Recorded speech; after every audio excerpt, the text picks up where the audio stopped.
Episode 31 बाबे दहर। जिंदगी कई बार आपसे ऐसे ऐसे लोग ले लेती है जिनके जाने के तस्वर से कभी जान जाया करती थी, मगर वही तस्वर जब हकीकत बनकर सामने आता है तो इंसान सह जाता है। बाज दफा सहना ही पड़ता है। वो जबल खान को भूला नहीं था, मगर वो इसका हिजर सह गया था। जबराज अपने बाप का पर तो था। जिस तरह वो रोजगर को भूला, इसी तरह जबराज गांव की जिंदगी भूलने लगा, सिवाय जबल के। इसने कई बार टेलीफोन पर जबल के घर का नंबर मिलाया था। जो कोई उठाता, सिर्फ एक हेलो सुनता, फिर फोन रख देता। जबराज 6 माह तक इस पहेली को सुलझाने की कोशिश करता रहा। फिर भी आखिर एक दिन इसने शाहनवाज से वो सवाल कर लिया था जिसने इसकी दुनिया बदल डाली, जिसने इस 14 साल बच्चे के दिल को पूरी तरह तोड़ दिया था। वो लॉन्च के सोफे पर बैठे अखबार पढ़ रहे थे जब जबराज अपना मुतालबा लेकर वहां पहुंचा। बाबा, हवेली वाले मेरा फोन नहीं उठाते, हम इनसे मिलने जा सकते हैं या फिर आप जबल के पास मेरा नया नंबर पहुंचा दे। शहनवाज चंद लम्हे खामोश रहे। फिर इन्होंने अपने बड़े बेटे के कंधों पर अपने हाथ जमाए, संजीदगी से देखा। जबल खान, इजलाल खान और रोजगढ़ अब हमारा नहीं है। अल्फाज कुछ ऐसे थे कि जबराज इनके सियाह को सबक समझने से महरूम रहा। इस रोज हम अपनी मर्जी से नहीं आए थे बेटे, इजलाल ने हमें गांव से निकाला था और अब हम दोबारा वहां वापस नहीं जा सकते। तुम यहाँ सेटल होने की कोशिश करो। मैंने तुम्हें इस बच्ची से मिलवाया था ना, जिससे समिया की बेटी जुरखुफ, इससे दोस्ती करो, घुलो मिलो। गांव की जिंदगी, वो लोग और वहां के दोस्त, तुम्हें इन सब से आगे बढ़ना होगा। वहां हमारी कोई जरूरत नहीं रही। इसके बाबा और भी बहुत लोगों के नाम ले रहे थे, मगर जबराज नहीं सुन रहा था। इससे ऐसा महसूस हुआ था जैसे इसे धोखा दिया गया हो। 14 साल छोटी उम्र थी, मगर बुरा लगने के लिए उम्र की कोई हद नहीं होती। जबल ये सब जानता था। इन तमाम बातों के बाद इसने पहला सवाल यही किया था, और शहनवाज की आंखें बता रही थी कि जबल खान सब जानता था। इस रोज 14 साल में पहली बार इसे वाकई तकलीफ हुई थी। इसके लिए जबल खान आज दूर हुआ था। जमीनी फासले वक्ती थे। आज वो इसके दिल से दूर हुआ था। शायद किसी ने जबराज को यह नहीं बताया था कि दोस्तों के मुतालिक किसी दूसरे से शहादत नहीं ली जाती। वो इस रात खामोशी से अपने बाप के पास से उठकर आ गया था। इस दिन के बाद इसने कभी रोजगार काल नहीं मिलाई थी। ना चाहते हुए भी वो विंडलैंड लैंड से नफरत करने लगा था। इसने दोबारा जिंदगी में अगर कहीं ना जाने का तहैया किया था तो वो रोजगढ़ था। इस बात से बेखबर कि कोई आज भी इन कच्चे रास्तों पर इसकी आमद का मुंतजिर था। कोई था जो इसके जाने के बाद बिल्कुल तन्हा हो गया था। इन्हीं दिनों वो कंप्यूटर क्लासेस में बैठे हुए एक दिन कुछ अलग करने लगा। कुछ लड़कों के ग्रोह के साथ मिलकर वो छोटे मोटे अकाउंट्स हैक किया करता था। जबराज ने खुद से बकायदा ये काम कभी नहीं किया था, लेकिन जब इसके साथी ये काम करते थे, इसे देखकर मजा आता था। अब वो पढ़ाई छोड़कर इन्हीं मशगलों में लग गया था। शहनवाज की कड़ी नजर के बावजूद वो रात रात भर कंप्यूटर के आगे बैठा रहता। इन्हीं दिनों इसे अपने किसी हमजमात से मसला था।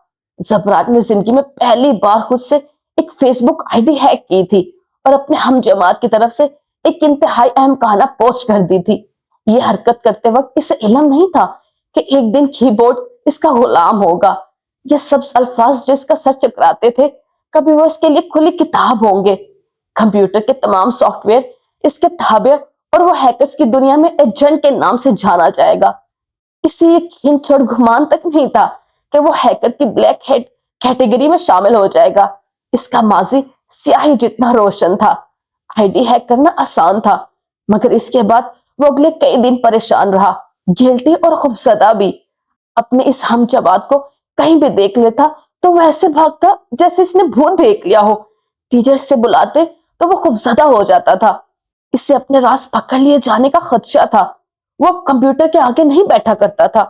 वो बहुत बुरी तरह खौफजदा हो गया था। क्लासमेट्स के साथ उठना बैठना कम हो गया था। इसे बस धड़का लगा रहता था कि किसी को इसके इस कारनामे के मुतालिक पता न चल जाए। इसी तरह चंद दिन बाद इसके घर शहनवाज के मिलने वालों में से कोई आया था। शहनवाज घर पर नहीं था। जब मुलाजमे से बुला कर लाई, तब स्कीपर से इसका पहला तारिफ हुआ था। वो इसे जानता था, लेकिन स्कीपर का लकब इसे इसी रोज मिला था। ये लकब इसे जबराज की तरफ से मिला था। وہ اس بچے کے مزاج سے بہت محظوظ ہوا کرتا تھا۔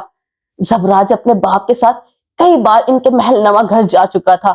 آج پہلی بار اسکیپر کو اپنے گھر پر دیکھ کر اس کے اوسان صحیح معنوں میں خطا ہوئے تھے۔ اسپیکر اس کے اسی ہم جماعت کا رشتہ دار تھا جس کی آئی ڈی زبراج نے ہیک کی تھی۔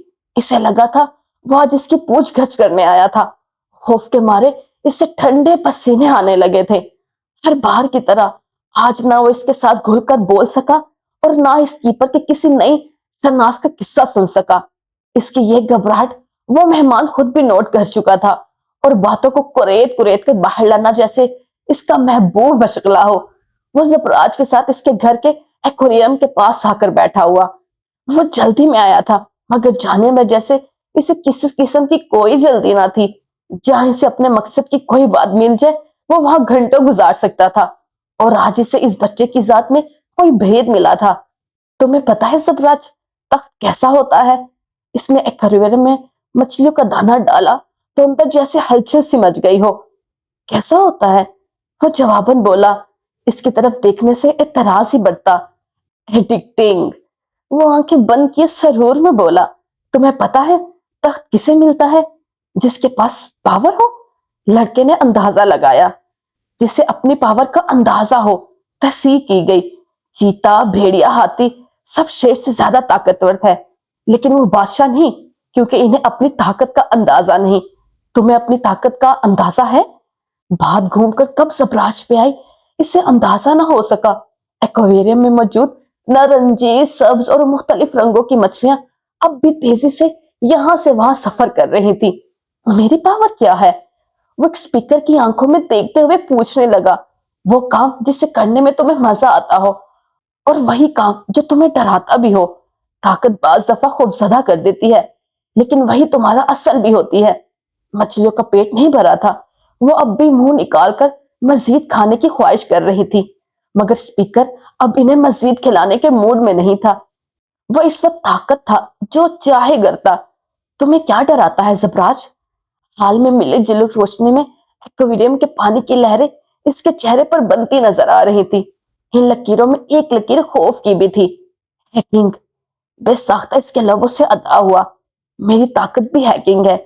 اسپیکر نے ایکویریم سے ٹیک لگا کر اسے دلچسپی سے دیکھا۔ آنکھوں میں اب کے مکمل چمک تھی، لبوں پر ہلکی مسکراہٹ۔ تم نے کبھی ہیکنگ کی ہے؟ زبراج کی مسکراہٹ غائب ہوئی۔ وہ کچھ محتاط ہوا۔ اس کیپر ابا کے قریبی لوگوں میں تھا، اگر اس نے ابا کو بتا دیا تو؟ وہ بے اختیار خود کو کوسنے لگا۔ اگر کی ہے تو مجھے دوبارہ کر کے دکھاؤ، میں دیکھنا چاہوں گا۔ آپ بابا کو بتائیں گے؟ خدشات زبان پر لائے گئے۔ آپ رائٹ کو بتاؤ گے کہ میں نے اس کا اکاؤنٹ ہیک کیا؟ اسپیکر مسکرایا، شاطر اور ٹھنڈی مسکراہٹ۔ بالکل نہیں، میں بس تمہاری طاقت کو بڑھاؤں گا۔ اس کی آنکھیں چمکنے لگی تھی۔ مجھے اچھا لگتا ہے دنیا میں اپنے حصے کا کنٹریبیوٹ کرنا، تو اپنے طریقے سے اپنی محنت سے کریں۔ زبراج جیسے برا مان گیا ہو۔ اسکیپر بے اختیار ہنس پڑا تھا۔ یہ لڑکا اسے اسی حاضر جوابی کی وجہ سے پسند تھا۔ میری محنت، میرا طریقہ یہی ہے۔ میں بادشاہوں کو ان کے ہنر سے آگاہ کرتا ہوں۔ تم ہونا چاہو گے؟ بدلے میں مجھے کیا ملے گا؟ میں تمہارے بابا کو نہیں بتاؤں گا۔ زبراج ہنس پڑا۔ اس کیپر اس کے ساتھ ہنسا تھا، دل فریب کھلکتی ہنسی۔ کچھ تھا اس میں کہ جہاں وہ جاتا چند لمحوں کے لیے اس جگہ کو سیر زدہ کراتا تھا۔ ایکویریم کے سامنے زرد روشنیوں کے حالے میں وہ دونوں ہنس رہے تھے، خواہ بے وجہ۔ اس روز کیپر نے زبراج شہنواز سے 3 فیس بک اکاؤنٹ سیٹ کروائے تھے اور وہ کر چکا تھا۔ اسے آج یقین ہو گیا تھا وہ کمپیوٹر کے لیے بنا ہے۔ اسے آج معلوم ہوا تھا کی بورڈ اس کا غلام ہے اور اس کا دماغ وہ ایک عظیم دماغ کے ساتھ پیدا ہوا تھا۔ اسکیپر کی آنکھوں میں ابھرتے اس ستائش نے زبراج کو بہت کچھ بلا دیا تھا۔ روزگار بہت پیچھے رہ گیا تھا۔ وہ ہیکنگ کی دنیا میں قدم رکھ چکا تھا۔ جبل خان اسکیپر کے ذریعے ریپلیس ہو چکا تھا۔ وہ آئے دن اسکیپر سے فون پر بات کر رہا ہوتا تھا، اور جب بھی اس کے بابا کو اسکیپر سے ملنا ہوتا زبراج شہنواز کو الگ سے بلوایا جاتا تھا۔ اسکیپر کے شاہی سیکورٹی روم میں اسے داخلہ مل چکا تھا۔ وہ اسے مختلف ہیکس کھانے کے لیے کئی لوگوں سے ملوایا کرتا تھا۔ ایجنٹ، یہ نام اسے 17 سال کی عمر میں ملا تھا۔ وہ نمبرز کے حساب سے 17 سال کا تھا، لیکن وہ اپنی عمر سے کافی بڑا ہو چکا تھا۔ اس کے دماغ کو وہ پختگی ملی تھی جس نے اسے اپنی عمر کے بچوں سے بے حد مختلف بنا دیا تھا۔ طاقت کا گن وہ 17 سال کی عمر میں پی چکا تھا۔ خوش شنائی سے اسے وقت سے پہلے ملی تھی۔ وہ 14 سال کی عمر سے اپنے سے کئی بڑے بڑے مردوں کے ساتھ اٹھتا بیٹھتا رہتا تھا۔ اسکیپر اسے دنیا کے گھاک سے گھاک لوگوں کے ساتھ متعارف کرواتا تھا، اور اس کی ہیکنگ جو صرف ایک فیس بک اکاؤنٹ سے شروع ہوئی تھی، اسکیپر اور اس کی دی ہوئی تربیت سے اب ایسے ایسے کام کرتا تھا جو شاید اس نے کبھی سوچے بھی نہیں تھے۔ اسے ہر وہ شے ملی تھی جس کی خواہش کسی عام بچے نے کی تھی۔ زبراج شہنواز کے آگے قسمت گھٹنے ٹیک کر بیٹھی رہتی تھی۔ میری زندگی کا سب سے خوبصورت دور اور آج سب سے بہترین دور وہ تھا جب میں لندن گیا۔ اگر میں وہاں ان 4 نمونوں سے نہ ملتا تو زبراج شہنواز کی زندگی میں کچھ بھی یاد کرنے لائق نہ ہوتا۔ میں بس ایک عام انسان ہوتا، کسی داستان کا حصہ نہیں۔ وہ 17 سال کا تھا جب اسے لندن میں اسکالرشپ ملی تھی۔ ان دنوں شہنواز کا کاروبار گھاٹے میں تھا اور اس کی اچھی خاصی جمع پونجی ایک فراڈ سودے میں ضائع ہو چکی تھی۔ حالات کئی بار انسان کے منہ پر ایسا جوتا مارتے ہیں جس کے داغ چہرے پر برس کی طرح چھپ جاتے ہیں، اور یہ نشان کئی بار ساری دنیا کو آپ سے دور کر دیتے ہیں۔ ایسا ہی کچھ شہنواز دورانی کے ساتھ بھی ہوا تھا۔ انسان جب کسی کو دھکا دے کر کامیابی کے زینے چڑھتا ہے تو زوال کی باری اس کی بھی آتی ہے۔ شہنواز کی باری بھی آ چکی تھی۔ رفتہ رفتہ اس کے سارے اچھے وقتوں کے دوست یار اسے چھوڑ رہے تھے۔ پیسے کی قلت اور بدحالی نے جیسے اس کا گھر دیکھ لیا ہو۔ وہ اپر مڈل کلاس سے مڈل کلاس تک آ گیا تھا، اور وہ یقین سے کہہ سکتا تھا کہ یہ درجہ بہت جلد لوور مڈل کلاس کو چھوئے گا۔ شہنواز کبھی بھی زبراج کو اسکالرشپ پر نہ بھیجتا، مگر ان دنوں حالات ایسے بن گئے تھے کہ ان کے گھر میں دال چاول تک پورا نہیں ہوتا تھا۔ زبراج اگر فلیکسیبل نہ ہوتا تو ان حالات کے سامنے ڈھہ جاتا۔ اس نے خاموشی سے بستہ باندھا اور لندن کی اور چل دیا۔ اسپیکر سے جدائی کا صدمہ اسے زیادہ نہیں ہوا تھا، کیونکہ وہ ہر ہفتے سے کال کرتا تھا، اپنا کام کرواتا، اسے مزید ٹرک سکھانے کے لیے کنٹیکٹس فراہم کرتا۔ اس عمر میں وہ بڑے بڑے لوگوں کے لیے ہیکنگ کیا کرتا تھا۔ اس کا واحد راز تھا۔ اس کے پاس اس عمر میں بھی کمائی کا ذریعہ تھا۔ یہ اس کا واحد سپارک تھا، لیکن وہ ان پیسوں کو کبھی ہاتھ میں نہیں لے سکا تھا۔ خوف تھا کہ کیا، وہ پیسے سے ڈرتا تھا۔ لندن آ کر وہ زرخوف سے سب سے پہلے ملا تھا۔ وہ اسکول کی ساتھی تھی، اور برے وقت کے چلتے ہوئے ان دونوں کی دوستی میں کوئی فرق نہیں آیا تھا۔ زلطان، شندان، حسن، یہ تینوں اسے کسی اثاثے کی مانند ملے تھے، اور زبراج نے زندگی کی کتاب میں سنہری حروف کی تحریر کیا تھا۔ اسے زندگی کا سنہرا دور لکھنے کا موقع ملتا تو وہ بغیر سوچے سمجھے ان تمام لمحات کو تحریر کر دیتا، جس میں سے یہ 4 دوست ملے تھے۔ زبراج نے انہیں صرف دوست نہیں، خاندان مان لیا تھا۔ وہ کالج میں کچھ لوگوں کے لیے ہیکنگ کرتا تھا، لیکن یہ بات اس کے گروپ سے مخفی رہی۔ کہیں ایک بار جب اس کا کوئی کلائنٹ اس کے دوستوں کے سامنے آ بھی جاتا تو زبراج کا کہنا ہوتا تھا کہ اس کا ایک دوست پاکستان میں ہے جو کہ ہیکر ہے، اور امرا کی ان بگڑی اولادوں کو زبراج کے مڈل کلاس ہونے کی وجہ سے اس میں ٹیلنٹ دیکھنے کی کوئی امید نہیں تھی۔ وہ کوئی عظیم انسان نہیں تھا، تو اپنے دوستوں کے لیے ایفرٹس بھی مختلف کرتا تھا۔ وہ کوسچن پیپر بنانے والے افراد کا لیپ ٹاپ ہیک کر لیتا، کبھی وہ آن لائن چڑھانے والے ریزلٹس میں اپنے دوستوں کے نمبرز میں رد و بدل کر دیتا۔ جن سے اس کے دوستوں کی دشمنی ہوتی وہ ان کے اکاؤنٹس ہیک کر کے انہیں کسی نہ کسی قسم کا نقصان ضرور دیا کرتا تھا۔ اسکرین کے پیچھے بیٹھ کر اسے سامنے آنے کی عادت اب نہ رہی تھی۔ وہ اس سیاہی کا عادی ہو گیا تھا جسے اسکرین کے باہر ملتی تھی۔ وہ کئی بار اپنے دوستوں میں خود کو مس فٹ محسوس کرتا تھا۔ یہ ان کا رویہ نہیں تھا، زبراج کی مالی حالت تھی جسے وہ چھپاتا نہیں تھا، مگر اس کا نظر آنا بھی اسے پسند نہیں تھا۔ گوکا ان 4 میں سے کوئی سے اس بات کا احساس نہیں دلواتا تھا، مگر پھر بھی زبراج کو احساس ضرور ہو جاتا تھا۔ وہ مہنگے ہوٹلز، ریسٹورنٹ سے کتراتا تھا، سو 4 نے اسٹریٹ فوڈ کھانے شروع کر دیے۔ وہ برانڈڈ لباس نہیں پہن سکتا تھا، سو وہ 4 بھی اب لوکل مارکیٹ سے شاپنگ کرتے نظر آئے۔ آج کل کو انہوں نے بارگنگ بھی سیکھ لی تھی۔ وہ انہیں مہنگے تحائف نہیں دے سکتا تھا، تو وہ 4 بھی اب اسے بازار سے کوئی سستی شے گفٹ کرنے لگے تھے۔ زبراج اس معاملے میں حساس تھا اور محتاط بھی، تو ان 4 لوگوں نے اسے اس دیوار کے باہر رہنے دیا۔ وہ اس کے رنگ میں رنگ گئے تھے، اور زبراج کے لیے وہی اس کا خاندان بن گئے تھے۔ لندن میں گزارا وہ وقت کسی آب حیات کی مانند تھا، جسے وہ گھونٹ گھونٹ پیتے सारी जिंदगी गुजार सकता था। इन सब में से कभी कभार रोजगार भी याद आता था। इससे साल में ईद, सालगिरह, किसी दुखी मौके पर एक कॉल जरूर आती थी। हर दफा वो कॉल उठाकर हेलो करता रह जाता। सामने वाला अपनी बात कहता और फोन रख देता। कई साल गुजर गए थे। अगर वो जबल था तो जबराज इसकी आवाज भूल चुका था, इस बात से बेखबर कि किसी ने इसके बाद कभी दोस्त नहीं बनाए। कोई था जो सिर्फ इससे कॉल्स किया करता था। वो रोजगार में कैद हो गया था और जबराज विंडरलैंड आ गया था। विंडरलैंड आकर कोई किसी की उल्टी पुल्टी रियासत को क्या ही याद करता। वह किसी के लिए नहीं रुकता, इनके लिए भी नहीं रुका। लंदन में वो एक पांचवें इंसान से भी मिला था। जबराज शहनवाज को वो एक इंसान अपनी जिंदगी की सबसे बड़ी नेमत मालूम हुआ था। इस एक इंसान और इसकी मोहब्बत ने जबराज को अंदर और बाहर से बदल कर रख दिया था।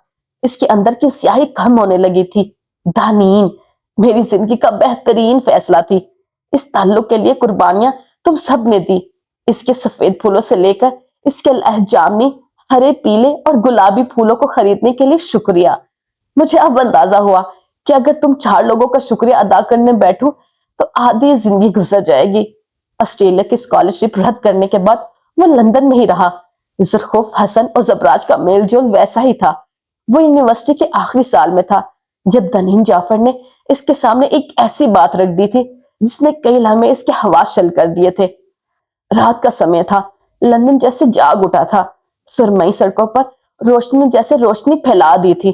स्ट्रीट पूल्स और सड़कों के ऊपर इमारत के दरमियान लटकती फेरी लाइट्स क्रिसमस के आने का पता देती थी। कल क्रिसमस था और लंदन आज से पुरजोश हो गया था।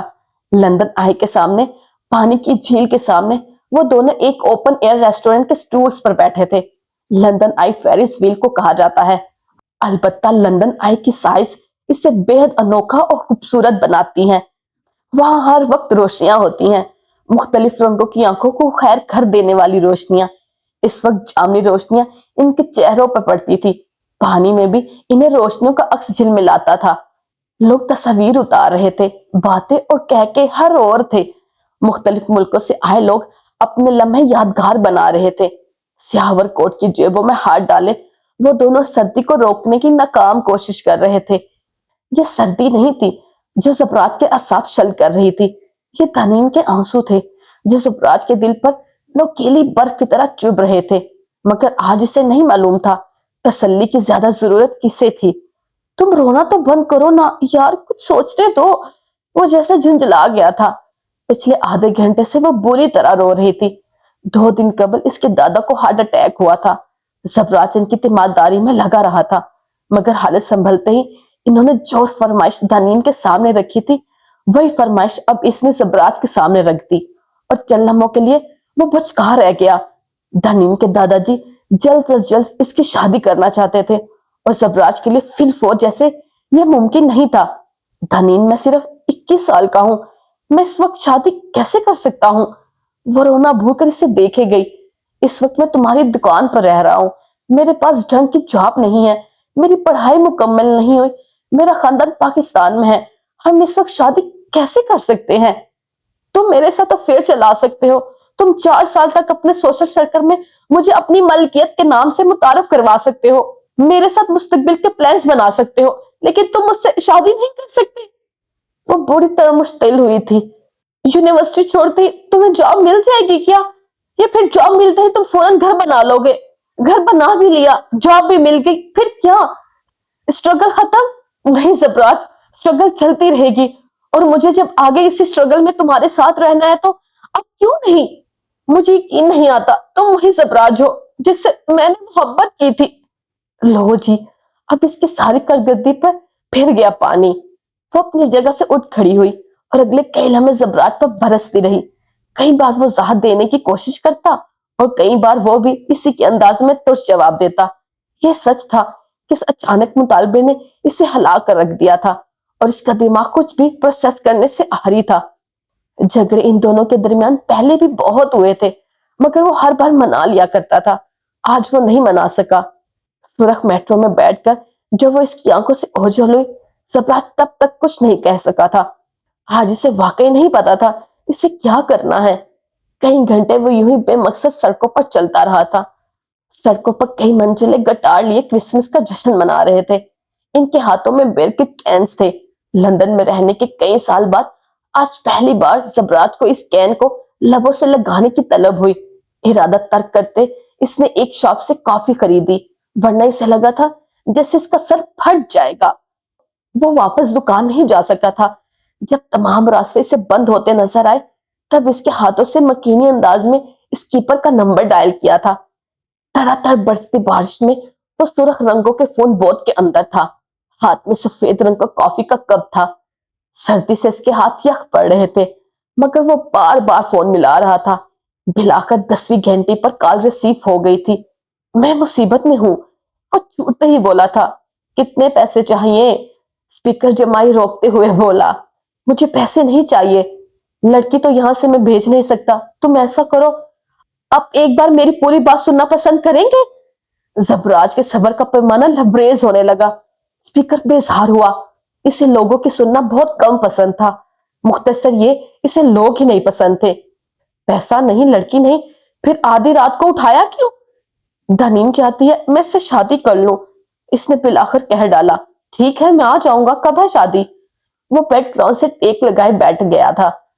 जबराज ने बेख्तियार इस लम्हे को कोसा जब इसने इस खतबी आदमी को कॉल की थी। लेकिन सितम ये था कि इसकी जिंदगी में वो वाहिद तजुर्बेकार था। माशाअल्लाह। मैं फिलहाल शादी नहीं करना चाहता, लेकिन वो मुझसे नाराज हो गई है। इसे लगता है मैं बस इससे अफेयर चलाता रहा हूं। मुझे समझ नहीं आ रहा मैं क्या करूं। 21 साल भला कोई शादी की उम्र होती है? वो बेहद खफकी की हालत में बोलता चला गया। मैं इसे मरकर भी छोड़ नहीं सकता, लेकिन इस वक्त स्टेज पर शादी एक बहुत बड़ी जिम्मेदारी है। कोई और लड़की पसंद है तुम्हें? धनीन के अलावा मैं किसी को देखता भी नहीं। वो मजीद खफा हुआ। शादी के 3-4 साल बाद धनीन के अलावा सबको देखोगे, इसने जैसे बेजारी से कहा। आप थोड़ी देर के लिए प्लीज अपनी स्याह थ्योरीज साइड पर रख सकते हैं? स्कीपर ने गहरी सांस ली और अपने बेड पर सीधा होकर बैठा। तुम्हें क्या लगता है शादी के लिए सबसे जरूरी चीज क्या है? वह संजीदगी से पूछने लगा। थोड़ा बहुत पैसा, एक घर, गाड़ी, अच्छी जॉब। और अगर शादी के अगले दिन पैसा चोरी हो जाए, घर टूट कर गिर जाए, गाड़ी का हादसा हो जाए और नौकरी छूट जाए, तो क्या शादी खत्म हो जाए? जबराज फ्रीज हो गया था। ये सब चीजें मुआहदे के लिए जरूरी होती हैं। शादी कंपेनियनशिप है। इसके लिए सिर्फ और सिर्फ अंडरस्टैंडिंग, दिल की रजामंदी और अच्छे पार्टनर्स की जरूरत है। ये फेसबुक, यूट्यूब और इंस्टाग्राम के कंटेंट क्रिएटर्स ने शादी को भी एक कंटेंट बना दिया है। महंगी, रंगीन, ढेर सारे लोगों के मोहताज, असलियत मुख्तलिफ है एजेंट। वो तहम्मुल से कहने लगा। इसके लफ्ज जैसे शहर फूंक रहे थे। जबराज पर असर होने लगा। इसका भारी दिल हल्का हो रहा था। अगर दो लोग गुर्बत, बीमारी, बुरे वक्त और अच्छे वक्त में साथ रहने के लिए तैयार हैं और एक दूसरे को समझ सकते हैं, तो वही शादी का सही वक्त है। मुझे जिम्मेदारियों से डर लगता है, बच्चे हो गए तो? वो लब काट कर रह गया। 4 साल भी तुम्हें जिम्मेदारी लेनी ही है। इस वक्त धनीन जाफर की है, कल किसी और की हुई तो शायद तुम्हें मुश्किल हो। इसकी बात से ही जबराज को सांस लेने में दिक्कत हुई। मुझे भी दुरुस्त वक्त पर दुरुस्त लड़की मिली थी, लेकिन मुझे लगता था फिलहाल शादी नहीं कर सकता मैं। और देखो आज क्या हूं मैं। इसके लहजे में कोई खुद तरसी नहीं थी, मगर हाँ, एक मलाल जरूर था। मोहब्बत कई साल पहले छूटी थी और दर्द अब भी होता था। तुम इसके बगैर रह सकते हो एजेंट? बिल्कुल भी नहीं, वो फौरन बोला। वो सिर्फ मोहब्बत है, इससे पहले दोस्त और कंफर्ट है। वो मुझे मेरी आंखों से समझ सकती है। इसे तुम्हारे पैसे में दिलचस्पी है? जैसे मैं तो जेब झाड़ता हूँ और नोट गिरने लगते हैं। वो जलकर बोला। स्कीपर हल्का सा मुस्कुराया था। गधे, फिर जाकर इसे मनाओ। आजकल ऐसी लड़कियों का स्टॉक मार्केट से वैसे ही खत्म हो रहा है। यार देखो, वक्त हमेशा एक जैसा नहीं रहता। आने वाला अपना रिस्क और अपना वक्त लाता है। तुम किस लिए खौफजदा हो? तसल्ली रखो और दिल की मानो। दिमाग तुम्हारे पास वैसे भी नहीं। जबराज इसकी बात पर हंस पड़ा, आंखें रगड़कर साफ की। हर धुन जैसे छट गई। मैं आपका एहसान याद रखूंगा। ये एहसान वगैरह छोड़ो, जरा एक काम कर देना, मैं भी देखूं इसके मामलात क्या हैं। जी बिल्कुल, बस इन्हीं कामों के लिए रह गया हूं मैं। आपकी साबका और मौजूदा शनाख्त के अकाउंट सेट करता रहूं। वो सुलग उठा। शादी पे आएंगे ना आप? जरूर आऊंगा। وہ ترکی بترکی بولا، یعنی نہیں آئیں گے۔ دوسری طرف وہ ہنس پڑا تھا، وہ جیسے بے حد محظوظ ہوا ہو۔ اسکیپر آج تک زبراج کے بلانے پر کبھی نہیں آیا تھا۔ ہاں، اس کے کام کر دیتا تھا، کروا دیتا تھا، لیکن وہ آتا نہیں تھا۔ اسے لگتا تھا ایک دن آئے گا جب اسے زبراج کے لیے جانا پڑے گا، اور وہ دن ابھی نہیں آیا۔ اب میرے لیے کبھی نہیں آتے۔ میں ایک ہی دفعہ آؤں گا بچے، اور تمہارے سارے شکوے دور ہو جائیں گے۔ اس نے ایک لمحے کا توقف کیا۔ تمہارے پیسے میرے پاس رکھے ہیں، شاید تمہیں ضرورت ہو۔ نہیں، فی الحال نہیں۔ اس نے کئی سالوں سے اسپیکر کے لیے کیے جانے والے کام کا معاوضہ نہیں لیا تھا۔ جانے کیوں؟ اسے یقین تھا کہ یہ وقت درست نہیں تھا، اور ایک وقت آئے گا جب اسے اس پیسے کی ضرورت ہوگی۔ کیپر اس کا سول میٹ، گارڈین اور بڑا بھائی تھا۔ کئی بار کچھ لوگ آپ سے غیر ارادی طور پر ملتے ہیں، وہ زندگی کی طرف سے بونس گفٹ ہوتے ہیں۔ کیپر ایجنٹ کا بونس گفٹ تھا۔ فون بوتھ سے وہ سیدھا دنین فلاورز آیا تھا۔ بارش کے موٹے موٹے قطرے اسے مکمل طور پر بھگو چکے تھے۔ اس نے اس کے پاس رکھی چابی سے دروازہ کھولا، دکان میں رکھے پھولوں میں سے چن کے سفید ٹیولپس اٹھائے، اور دنین کے کمرے کی طرف گیا۔ دروازہ بجانے میں بھی جب اس نے دروازہ نہیں کھولا، تب زبراج وہیں زینوں پر دیوار سے ٹیک لگائے بیٹھ گیا۔ اس نے کافی دیر انتظار کیا، مگر دروازہ نہیں کھلا۔ وہیں بیٹھے بیٹھے سے نیند آ گئی تھی۔ اگلی صبح اس کی آنکھ اپنا بازو جھنجھوڑے جانے پر کھلی۔ دھنین شب خوابی کے لباس میں روئی روئی آنکھیں لیے اس کے سامنے کھڑی تھی۔ وہ پریشانی سے اس سے کچھ اختصار کر رہی تھی۔ زبراج کی گردن میں درد ہو گیا تھا، اس کی کمر اکڑ گئی تھی، سارے جسم میں درد کی ٹھیسیں اٹھنے لگی تھی، مگر وہ اسے دیکھ کر ہڑبڑا کر اٹھ بیٹھا، اور فرش پہ پڑا سفید ٹیولپس کا گلدستہ اٹھا کر اسے پیش کیا۔ اسے دیکھ کر مسکرانے کی کوشش کی۔ دھنین مسکرا بھی نہ سکی۔ شادی کرو گی مجھ سے؟ دھنین ایک بار پھر ابیدہ ہوئی۔ بڑے ہو گئے ہو تم؟ تھوڑا ہو گیا ہوں، تھوڑا شادی کے بعد ہو جاؤں گا۔ وہ اس کی آنکھوں میں دیکھتے مسکرا کر بولا۔ وہ اسے بہت رلا چکا تھا، اب اور نہیں۔ تم آزاد ہو زبراج، میں غلط تھی، اب اندازہ ہوا ہے۔ شادی دو لوگوں کی رضامندی سے ہونی چاہیے، کسی کے دادا نانا کی خواہش پہ نہیں۔ میں کسی دادا نانا کی خواہش پہ شادی کرنے والوں میں سے نہیں ہوں۔ تم سے شادی میری اپنی خواہش ہے۔ ہاں، چند سال بعد کرنی تھی، لیکن تم اگر پہلے ہی میرے سر پر مسلط ہونا چاہتی ہو تو میں اسے اپنی خوش نصیبی سمجھوں گا۔ دھنین ہنوز سنجیدہ تھی۔ پلیز تم ایک بار پھر سوچ لو۔ رات میں جذباتی تھی، اب نہیں ہوں۔ میں تمہیں نہیں چھوڑوں گی، انتظار کر سکتی ہوں میں دادا سے بات کر لوں گی۔ زبراج نے کچھ بھی کہے بغیر سفید ٹیولپس ایک بار پھر اس کے آگے کیے تھے۔ لبوں پر ہنوز مسکراہٹ تھی، اور آنکھوں میں مخلصی۔ دھنین نے اسے دیکھا۔ وہ اس کے لیے کئی مرد رد کر چکی تھی، کئی رد کر دیتی۔ زبراج اسے بے حد عزیز تھا۔ شادی کرو گی مجھ سے؟ وہ چند لمحے سے دیکھتی رہی۔ زبراج بھی اس کی متواتر آنکھوں سے نگاہ نہیں ہٹا سکا تھا، اور کئی لمحے بعد وہ پھول تھام چکی تھی۔ وہ پھول سفید تھے، مگر ان کی زندگی کوسوں قضا کے رنگوں سے بھرنے والی تھی۔ انہیں یقین تھا۔ ایک ہفتہ لگا تھا زبراج کو اپنے گھر والوں کو منانے کے لیے۔ اکلوتے بیٹے کے آگے بالآخر انہوں نے گھٹنے ٹیک دیے۔ دھنین سے انہیں اعتراض نہیں تھا، اعتراض انہیں اس جلدی کی شادی سے تھا۔ نکاح سادگی سے ہوا، جس میں زبراج کی طرف سے حسن سلطان، ذوالخوف وقار اور کینیڈا سے جاری۔ رک جائیں۔ آپ نے اس ویڈیو کو لائک کیا؟ نہیں کیا نا؟ تو پلیز لائک کر دے، اور چینل کو سبسکرائب کیا؟ وہ بھی نہیں کیا ہوگا یقیناً، تو وہ بھی کر دے پلیز۔ اور اینڈ پہ کمنٹ کیا آپ نے؟ نظر آ رہا ہے آپ نے کمنٹ نہیں کیا، تو وہ بھی کریں تاکہ پتہ چلے یہ ویڈیو کہاں سے دیکھی جا رہی ہے۔ ٹیک کیئر، اوکے، اللہ حافظ، take care, tata, bye bye.